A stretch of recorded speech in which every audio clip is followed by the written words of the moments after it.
Усіх вітаю, гэта Тимофей і 87-й выпуск падкаста праз космас з аглядам навін. Так, я ведаю, гэты выпуск выходзіць не на выхадных, як звычайна. І калі вы зараз падумалі, ага, зноў касмічныя місіі затрымліваюцца, дык вы маеце рацыю. Толькі ў дадзеным выпадку затрымаўся я сам. На мінулых выхадных мяне добренька так запусціла, але не ў космас, а ў ложак з тэмпературай і гарбатай. А перад гэтым яшчэ і назбіралася столькі шмат асабістых справаў, карацей, таму і не атрымалася запісаць падкаст своечасова.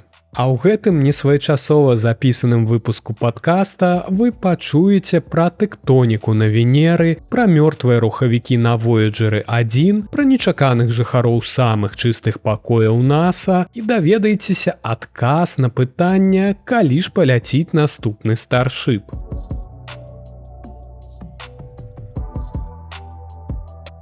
Новая навуковая праца паказвае, Венера можа быць тэктанічна актыўнай нават сёння. Гэта даволі нечаканая выснова, улічваючы, што на Венеры няма тэктонікі пліт, як у нас на Зямлі. Але аналіз старых звестак з місіі НАСА Магеллан, сабраных яшчэ 30 гадоў таму, паказвае, унутраныя сілы ўсё яшчэ перафармоўваюць паверхню нашай найбліжэйшай планетарнай суседкі. Венера – гэта блізнюк Зямлі, але толькі па памерах. Яе атмасфера – гэта шчыльны слоек, у якім не смачнае варэнне, прыгатаванае вашай бабуляй, а серная кіслата. І ціск у 90 разоў перавышае зямны. На паверхні ж тэмпература, якая можа расплавіць свінец. А сам ландшафт утвораны велізарнымі вулканічнымі раўнінамі, гарамі і дзіўнымі структурамі, якія сведчаць пра геалагічную гісторыю планеты. Асаблівую цікавасць выклікаюць кароны, вялікія кругавыя структуры, якія могуць дасягаць сотняў кіламетраў у дыаметры. Менавіта тут гарачае рэчыва з мантыі Венеры прасоўваецца ўверх, уздзейнічаючы з верхнім цвёрдым пластом планеты пад назвай літасфера. У выніку ўзнікаюць авальныя ўтварэнні з канцэнтрычнымі расколінамі вакол. Навукоўцы прааналізавалі 75 такіх каронаў, і ў 52 з іх знойдзены прыкметы актыўных унутраных працэсаў. Каманда даследчыкаў выкарыстоўвала 3D-мадэляванне, каб зразумець, што адбываецца пад паверхняй. І ў выніку высветлілася, пад каронамі знаходзіцца гарачае лёгкае рэчыва з мантыі, якое стварае такія працэсы, якія аналагічныя тэктанічным. І гэтыя працэсы на Венеры могуць выглядаць так, як калі матэрыял распаўсюджваецца вонкі і штурхае навакольную літасферу ўніз. Падобныя кароны на Зямлі сёння ўжо не сустракаюцца, але яны маглі існаваць у дагістарычны час, калі тэктоніка пліт яшчэ не пачала фармавацца. Аднак для больш дакладнага зразумення геалагічнай эвалюцыі Венеры патрэбны новыя, больш якасныя дадзеныя. І тут на гарызонце з'яўляецца місія НАСА «Веритас», якая павінна стартаваць не раней за 2031 год. Яна будзе выкарыстоўваць высокадакладную гравітацыйную карту, каб дэталёва вывучаць падземныя працэсы на Венеры. Будучыя гравітацыйныя здымкі з гэтай місіі могуць сапраўды змяніць разуменне геалогіі Венеры і нават даць новыя звесткі пра малады перыяд развіцця самой Зямлі. Такім чынам, Венера, якую доўгі час лічылі геалагічна мёртвай, паступова адчыняе нам свае таямніцы. І гэта можа быць ключом не толькі да мінулага нашай сонечнай сістэмы, але і да будучыні планет з парніковым эфектам, такіх як Зямля.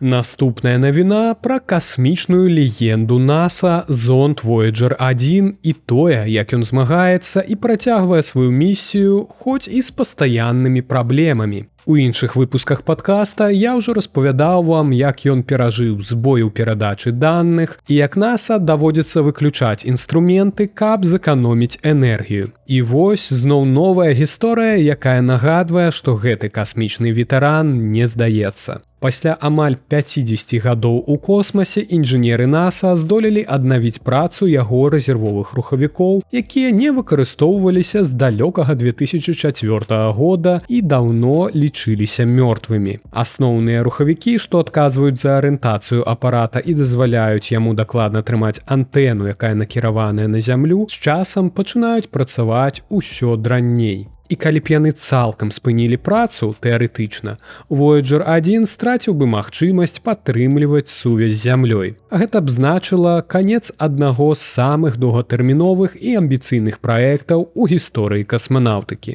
Сітуацыю рабіў яшчэ больш напружанай той факт, што пасля 4 траўня наземная антэна, праз якую NASA дасылае каманды Voyager 1 і яго блізняку Voyager 2, павінна была быць адключана на некалькі месяцаў для мадэрнізацыі. Так што ў інжынераў быў вельмі абмежаваны час на дзеянні. Нагадаю вам, што Voyager 1 і Voyager 2 былі запушчаныя яшчэ ў 1977 годзе і спачатку мелі задачу даследаваць знешнія планеты сонечнай сістэмы. Але пасля гэтага яны працягнулі свой шлях у міжзоркавую прастору. Voyager 1 пакінуў межы сонечнай сістэмы ў жніўні 2012 года, а Voyager 2 у лістападзе 2018.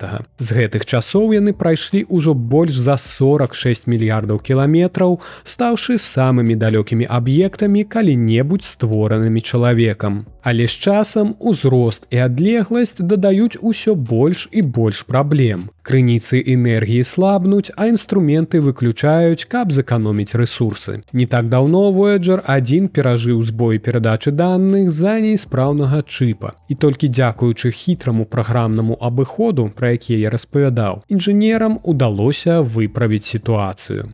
Але што ж там з гэтымі мёртвымі рухавікамі? За дакладнае навядзенне антэны на Voyager адказваюць рухавікі арыентацыі, якія кантралююць кручэнне апарата, каб ён не збіўся з курса. Два ключавыя рухавікі гэтай сістэмы арыентацыі перасталі працаваць яшчэ ў 2004 годзе з-за выхаду са строя двух унутраных награвальнікаў, якія забяспечвалі падачу паліва. Тады інжынеры NASA забілі і вырашылі, што адрамантаваць іх дыстанцыйна немагчыма і сталі выкарыстоўваць рэзервовы камплект рухавікоў.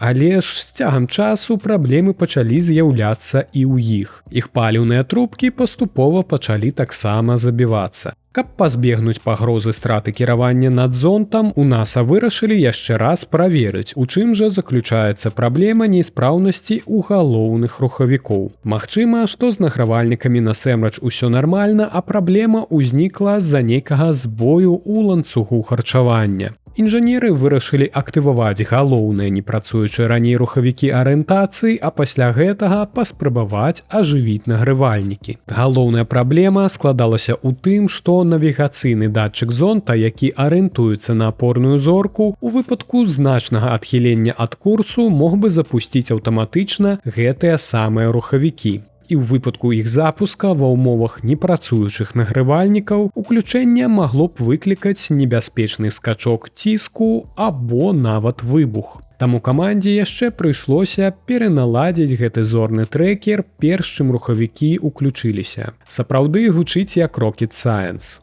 Праз велізарную адлегласць да апарата сігнал ад Voyager 1 да NASA ішоў 23 гадзіны. Увесь гэты час каманда чакала з напружаннем. І вось 20 сакавіка Voyager адказаў. Ужо праз 20 хвілін пасля прыёму каманды тэмпература асноўных рухавікоў пачала імкліва расці. І гэта быў добры знак, што ўсё атрымалася. Рухавікі ажылі. Інжынер Тод Барбер з лабараторыі рэактыўнага руха кажа, што гэта быў слаўны момант.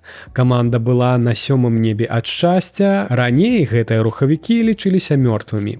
Але адзін з інжынераў зразумеў, што, магчыма, усё ж ёсць іншая прычына і яе можна выправіць. І гэта быў яшчэ адзін цудоўны ратунак для Voyager. І гэтая навіна яшчэ раз падкрэслівае майстэрства і вынаходлівасць тых, хто працуе і падтрымлівае працу гэтых касмічных ветэранаў. І хоць Voyager'ы даўно пакінулі нашу сонечную сістэму, яны працягваюць пасылаць каштоўныя дадзеныя з глыбіні міжзоркавай прасторы, дапамагаючы чалавецтву лепш зразумець сусвет.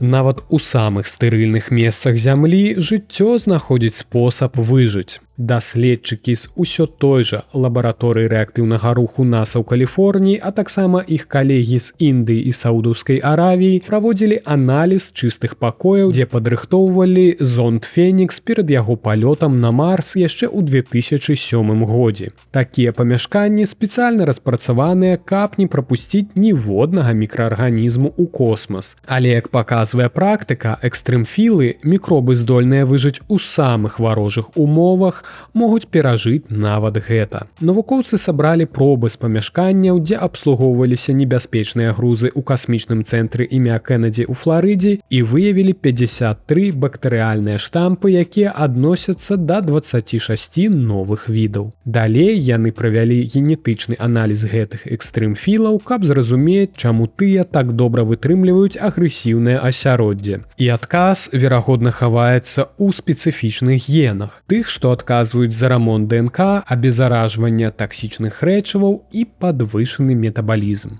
Як адзначаюць аўтары даследавання, гэтыя гены могуць стаць асновай для новых распрацовак у медыцыне, харчовай прамысловасці і біятэхналогіях. А яшчэ яны могуць дапамагчы НАСА нарэшце удасканаліць правілы дэзінфекцыі перад будучымі міжпланетнымі місіямі.